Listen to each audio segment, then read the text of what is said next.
One blade, one shield cutting through Rome. At its peak, Rome suffered two major defeats during its expansion. The first was during the era of the First Triumvirate, when Crassus led an expedition against the Parthian Empire. An organized Roman force of 40,000 was decimated by 20,000 Parthian cavalry who launched wave after wave of arrows. Over 10,000 Romans were killed without even engaging in close combat. The expedition ended in a crushing defeat, and Crassus himself was executed by having molten gold poured down his throat. The second was the famous Battle of the Teutoburg Forest during the early empire. A force of 35,000 Roman soldiers faced the Germanic tribes in open battle and was completely annihilated. This defeat halted Rome's external expansion and largely shaped the borders of Western civilization. Rome's first clash with Germania occurred during the time of the Triumvirate. In 60 BC, Caesar became governor of Gaul and launched an 8-year campaign in the region. Since Germania bordered Gaul, Germanic tribes frequently harassed Caesar's forces. By 55 BC, 5 years later, Caesar had already conquered most of Gaul. He crossed the Rhine and launched two punitive expeditions into Germania. These were called punitive because Caesar withdrew after achieving limited military results. He did so because,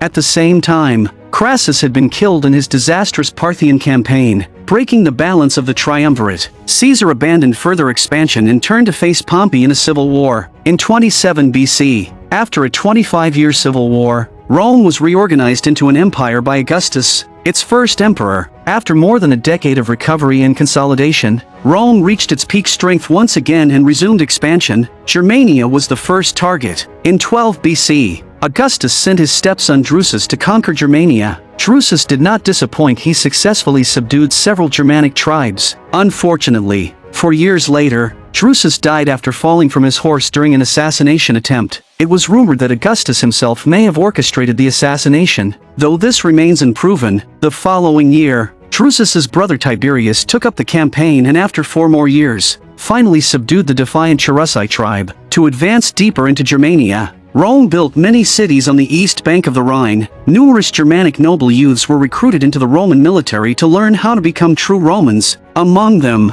the most successful were 2 brothers from the Cherusei tribe, Arminius and his brother. By this time, Germania was already treated as a Roman province. In 6 AD, Augustus appointed Publius Quinctilius Varus as governor of Germania, tasked with introducing Roman law and tax policies. However, the Germanic tribes deeply resented taxation. To them, only slaves paid taxes. The seeds of the Teutoburg Forest rebellion were thus sown. Those who defy imperial authority shall be executed without mercy. In 6 AD, Emperor Augustus appointed Varus governor of Germania to implement Roman law and taxes. Relations between Rome and the Germanic tribes had been peaceful until now, when the new tax was announced requiring each tribe to pay either 20 cows or 5,000 pounds of grain. Widespread discontent erupted. But throughout history, strength speaks loudest. Even Segimur, chief of the powerful Cherusei tribe, dared not object. The Roman centurion gave them 3 days to comply, then left for the next village. That night, Segimur convened a tribal council, summoning nearby chiefs and urging them to resist Rome. But this was like striking a stone with an egg. Most chiefs refused to join.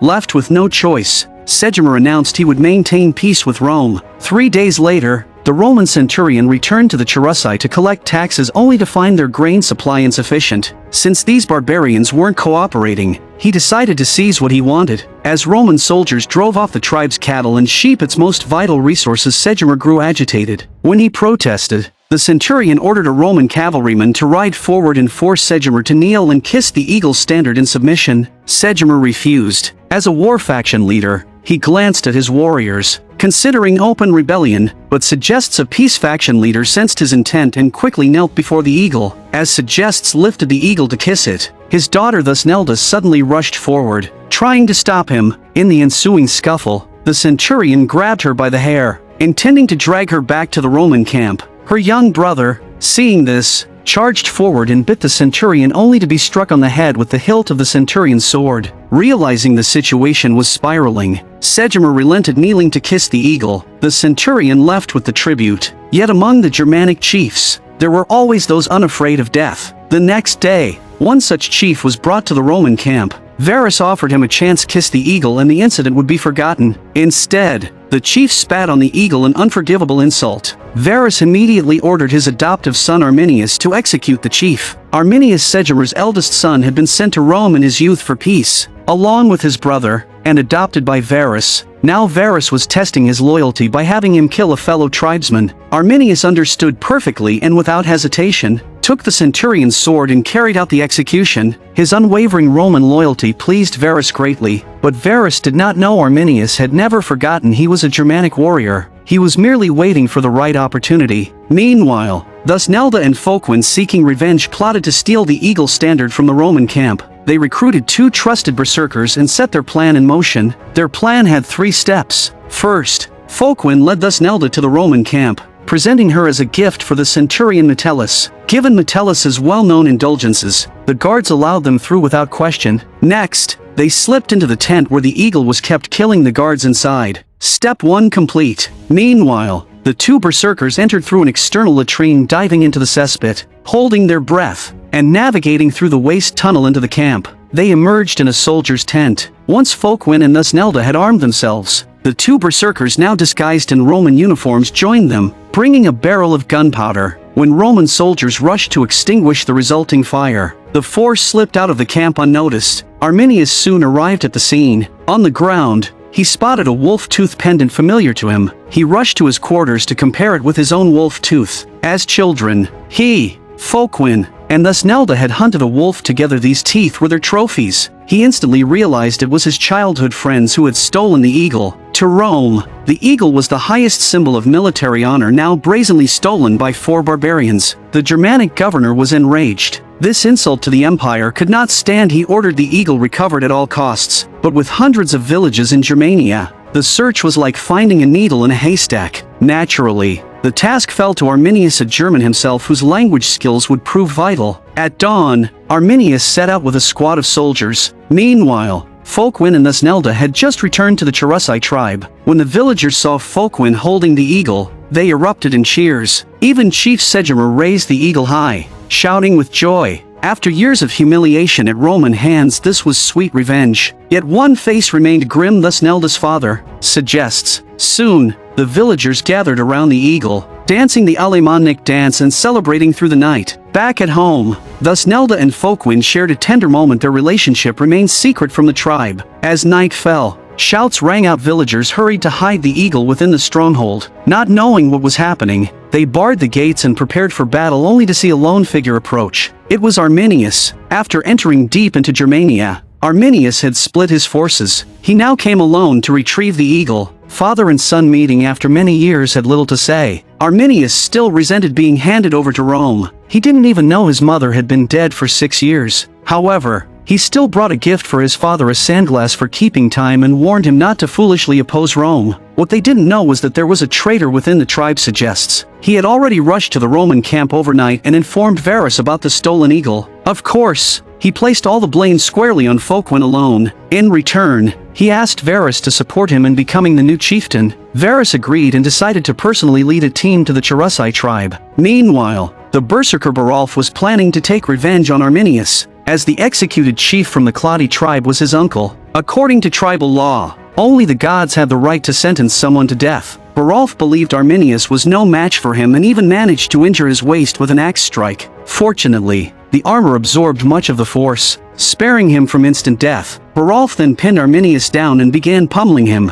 Folkwin couldn't bear to watch his old friend get beaten to death, so he attacked Barolf from behind and knocked him down. Warning everyone present, the other warriors didn't intervene directly. Instead, they brought a basin of cold water and dumped it over Barolf's head. Barolf instantly regained consciousness, and a comrade handed him a hammer. Learning that Arminius was being treated at the chieftain's house, Barolf grabbed the hammer and stormed off to settle the score. Finding the chieftain's door locked, Barolf began hammering on it, loudly calling the chieftain's name. Folkwin tried to stop him but was knocked down with a punch. Segimer opened the door to block Barolf, while Folkwin raised his sword to Barolf's neck, warning him not to disrespect the chieftain. Just then, Arminius rode out of the house on horseback, carrying the eagle. Seeing this, Folkwin grabbed a nearby spear and gave chase. As Arminius galloped away, Folkwin hurled the spear with all his strength, but the spear missed. Folkwin quickly retrieved it and ran into the woods. Taking a shortcut, using his knowledge of the terrain, he managed to get ahead of Arminius. Seeing this, Arminius abandoned his horse to buy more time on foot. When Folkwin caught up,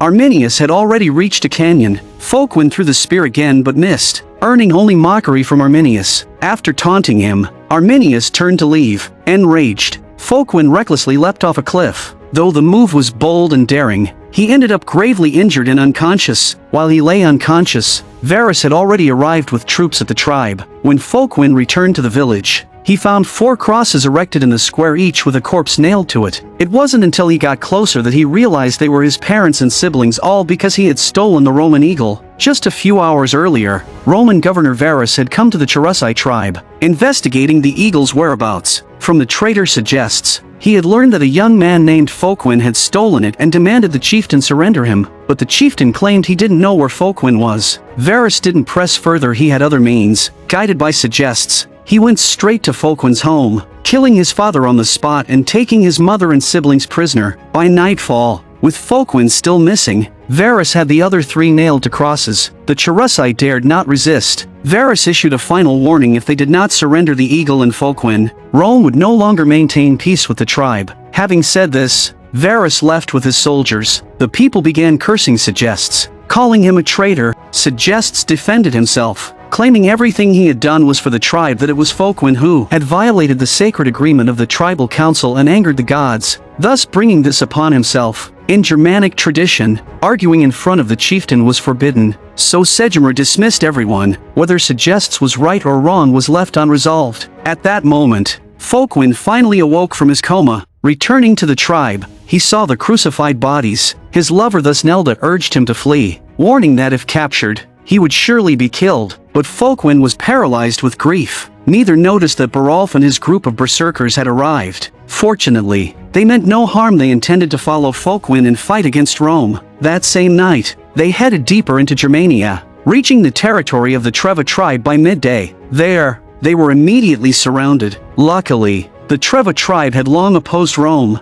The chieftain, having heard of a warrior who stole the Roman eagle, eagerly pledged to join Folkwin's cause. Meanwhile, Arminius returned to the Roman camp with the eagle. Varus was very pleased and immediately sent a messenger to nominate Arminius for the rank of Roman knight. This was an honor every Roman soldier dreamed of. Arminius was equally thrilled. Varus then assigned him one final task: to capture Folkwin. Arminius couldn't refuse, so he set out with Centurion Metellus. That night, they arrived at the Cherusei tribe and encountered a member of the Treva tribe. It was clear the bald chieftain had betrayed Folkwin. Back at the Treva tribe, Folkwin sensed something amiss outside. He quickly woke his companions, preparing for a fight, but it was only a sheep at the door. The warriors laughed, unaware this was the chieftain's signal. Upon seeing the signal, the women pulled out daggers and launched a surprise attack. Fortunately, the warriors were already awake, suffering only one casualty. Soon after, the chieftain and his men stormed in. Folkwin killed one attacker, then shouted for his comrades to escape through the back door. They rushed outside. To buy them time,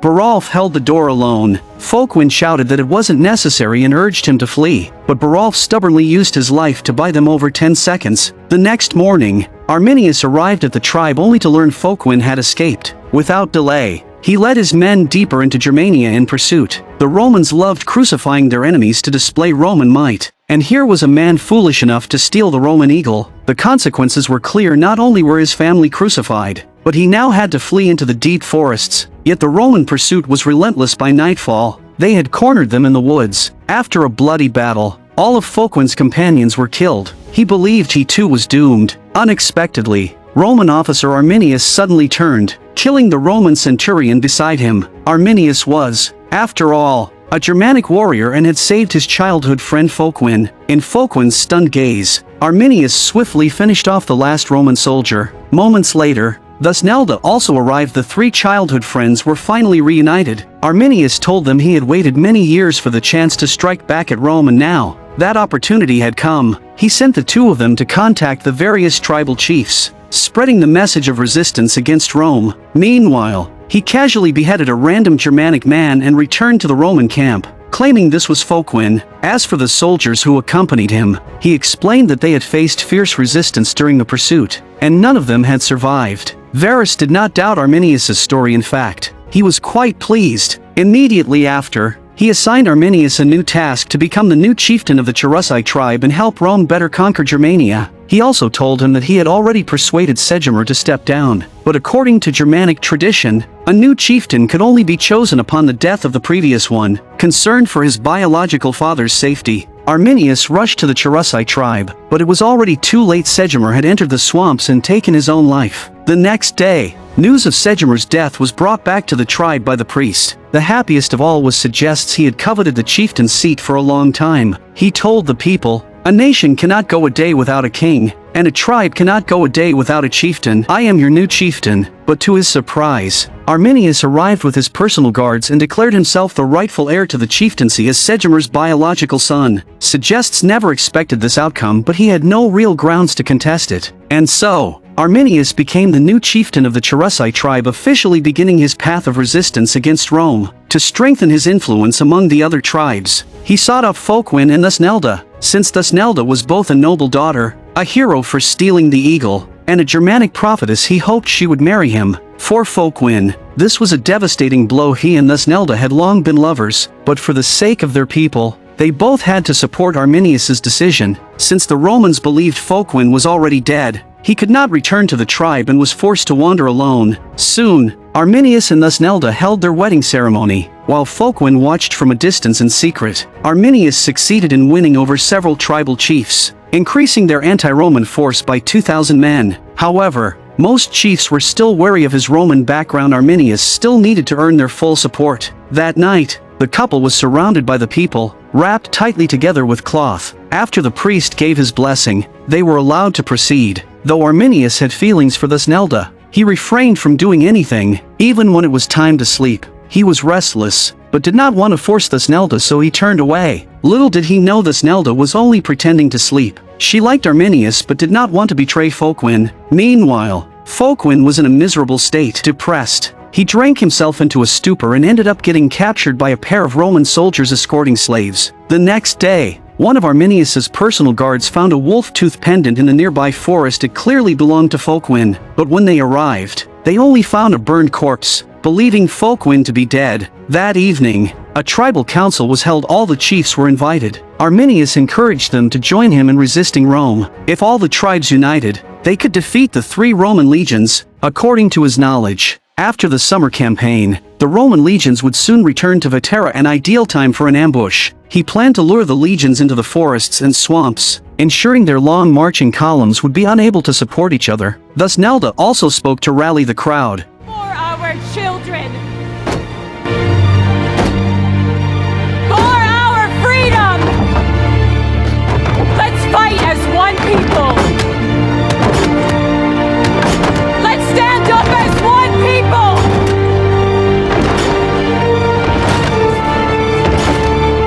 Let's triumph as one people!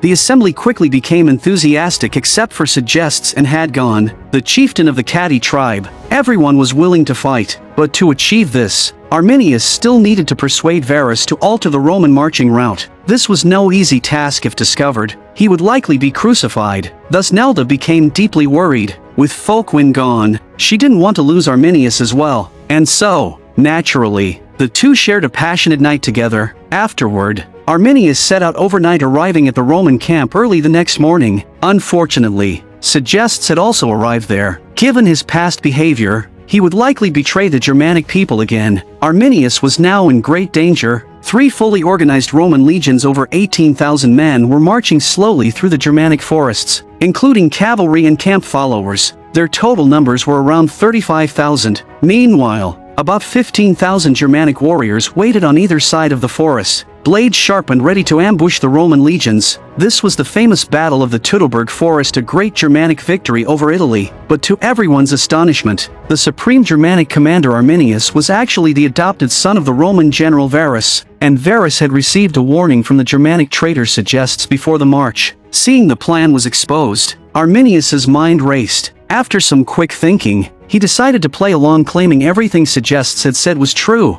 Varus was stunned. He didn't know whom to trust. After all, he had raised Arminius from childhood, and his adopted son had always shown unwavering loyalty. Then Arminius added, My plan was to use merely 500 barbarian brothers to lure tens of thousands of Roman soldiers into the forest and kill them. Here, Arminius deliberately downplayed the Germanic numbers. Seeing Varus hesitate, Arminius continued to insist that everything Segestes said was true, his face innocent, his eyes full of false grievance. Varus made up his mind. Segestes dares to sow discord between me and my son. Segestes was helpless. He had risked everything to become a spy, hoping to rise to glory only to be accused of sowing division. He tried to regain Varus's trust, but was thrown out of the command tent. Soon after, Varus led his 35,000-strong legion out. Due to the dense Germanic forests, their columns were forced into a long, narrow formation, and this was exactly what Arminius planned to exploit, attacking the column where it was weakest. As they approached the Marsi tribe,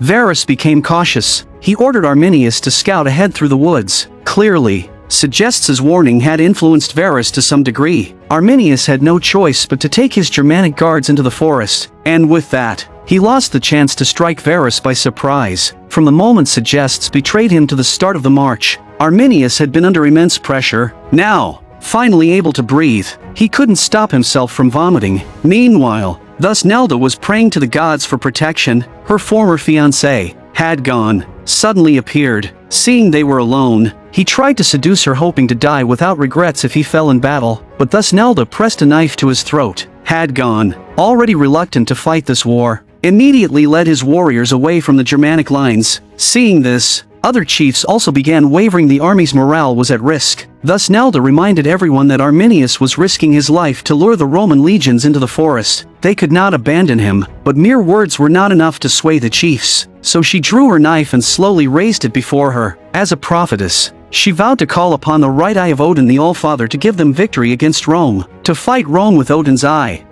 It's proof you want? It's proof you want? The tribal chiefs were momentarily stunned. At that moment, Thusnelda slowly raised her head, her right eye filled with blood, her left eye with tears, one eye of the gods, one eye of a mortal. She silently gazed at the chiefs, then spoke Odin's prophecy. May I?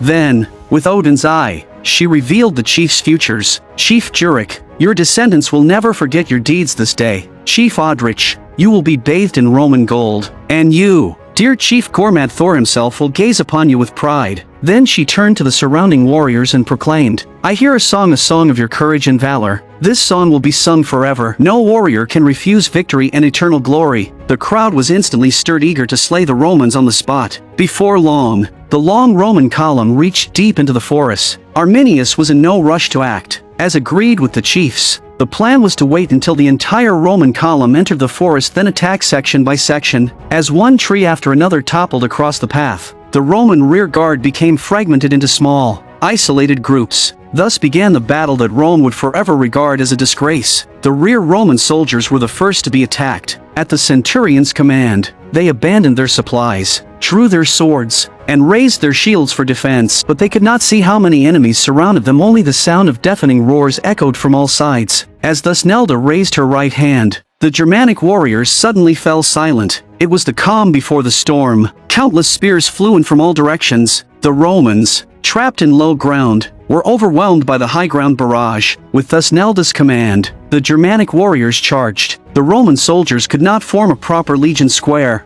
nor could they link their armor into a unified defense. Soon they were slaughtered. The Roman center fared no better. In Germania, every man became a soldier. When called to arms, they fought with reckless abandon. Even many housewives joined the battle, contributing in their own way. The Roman soldiers thought nothing could be more terrifying until they turned to see their own commander, Arminius, bearing Odin's one-eyed totem. Their hearts froze with dread. Meanwhile, the traitor Segestes found Hadgon, who had not joined the battle. Segestes was certain Arminius could not defeat the Roman legions. He urged Hadgon to seize the chance to kill Arminius, then they could rule all the tribes. Hadgon was immediately tempted. At the front of the Roman column, Varus remained unaware of the battle until a centurion from the 19th Legion reported the rear had been attacked and suffered heavy losses. Varus quickly ordered the legions to retreat to open ground and form defensive squares against the barbarian assault. Soon, the Germanic warriors completely surrounded them. A warrior raised a torch, lighting prearranged fires. Varus's newly formed square was again broken into fragments. Arminius led the charge. at the head of his warriors. Seeing the tide turn, Varus quickly withdrew to the sidelines to observe. Some Germanic warriors fought for freedom, some fought for their children, many fought for the gods, but all shared an overwhelming thirst for victory. However, they were still outnumbered and many fell to Roman swords. In the midst of the bloodshed, thus Nelda turned and spotted her younger brother standing frozen in the crowd. A moment later, she saw Folkwind appear beside him, realizing at last that Folkwind was still alive. She rushed to protect her brother. At that moment, the battle looked grim. Whether by divine intervention, rain began to pour from the heavens. The Romans' proud armor, once their greatest strength, became a burden as it grew heavy with water. Meanwhile, the Germanic warriors, lightly equipped, gained the upper hand. Roman soldiers were cut down one after another. Even the Legion Eagle was seized by Folkwind. Varus realized the battle was lost and that his trust in Arminius had led to this disaster. He ordered his servant to strip off his armor. Then, kneeling before Arminius, he took a sword and plunged it into his own body. The battle raged on even after the rain had stopped. Segests and Hadgon arrived on the battlefield. Seeing the Roman legions in utter defeat, they changed sides, joining the slaughter of the Romans. Segests found Varus's corpse and,